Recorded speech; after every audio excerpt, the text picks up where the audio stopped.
H. pylori or Helicobacter pylori is a bacteria that can only infect the stomach because they need the acidic environment to survive. They do not infect any other organ. The importance of that is they can then go on to cause trouble within the stomach, mainly inflammation, ulcers and cancer. Now, they used to be quite common in Malaysia. We are talking about 40-50% of the Malaysian with gastric issue will have H. pylori infection. That was about 20-30 years ago, maybe in the 80s and 90s. But now, if you look at most big cities in Malaysia, you're talking about a prevalence of about 15-20%. This would be similar to many developed countries.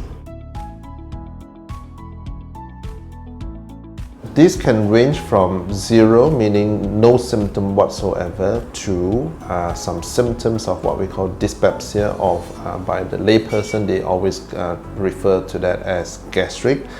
Now, really what it means is upper abdominal discomfort, bloating, occasionally pain, belching, loss of appetite, and even vomiting.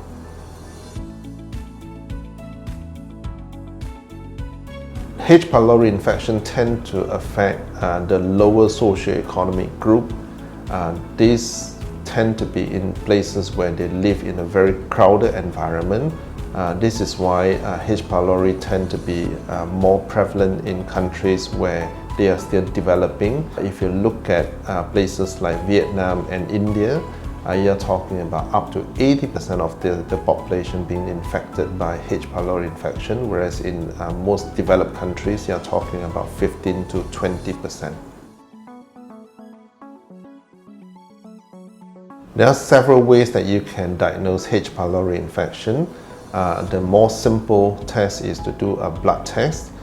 This is just drawing some blood, and then we can test for an antibody called IgG antibody. However, IgG antibody tests for previous infection. It does not tell you whether the patient currently has infection or not. Then you have two other non-invasive tests which will test for H. pylori infection, whether you have current H. pylori infection. The first is what we call urea breath test. This is by getting patients to drink some special drink, and then after that we get them to blow into a bag, and then we analyze their breath. This is what we call urea breath test.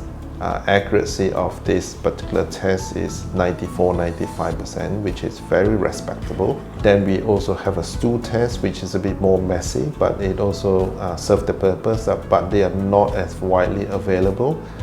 Then the more invasive test is endoscopy test, where we can take some specimen from the stomach to check for the H. pylori infection. There's a test that we can get, which is the result that we can get within 1 hour. Then there's another test that we need to send to the lab, and we will get the test result back a few days or up to a week later. Now, these two tests combined, you're talking about accuracy of 100%. So that would be what we consider as a gold standard. Then the last one is bacteria culture. That one we don't really do very much unless we have given patients the H. pylori treatment and they have persistent infection. Then we need to find out exactly what antibiotic is useful for that particular patient. So we grow the bacteria in the lab, and then we use various antibiotics to try and kill the bacteria. Therefore, we know exactly what antibiotic to use for that particular patient.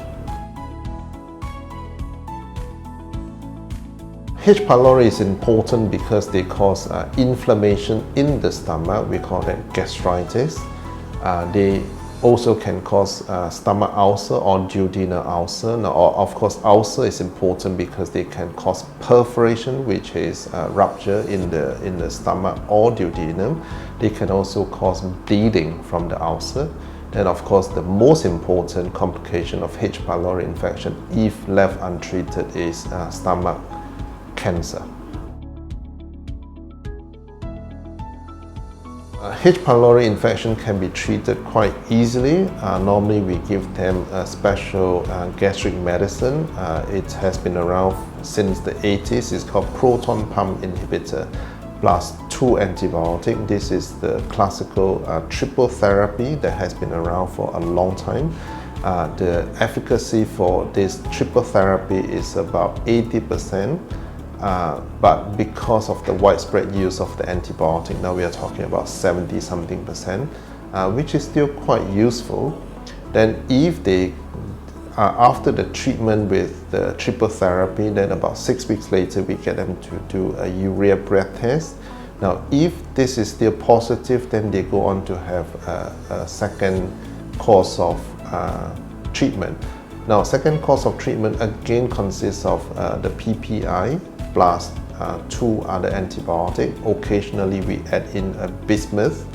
Now there are some patients, although this is not common, that will require the 3rd or 4th courses of treatment. Now in those cases, that's when we think about doing a culture of the H. pylori infection. As I mentioned earlier, because H. pylori you tend to get that with a crowded environment and also lower socioeconomic group, therefore really is the good hygiene. So therefore you need to practice good hygiene, regular hand washing, then you can prevent H. pylori infection.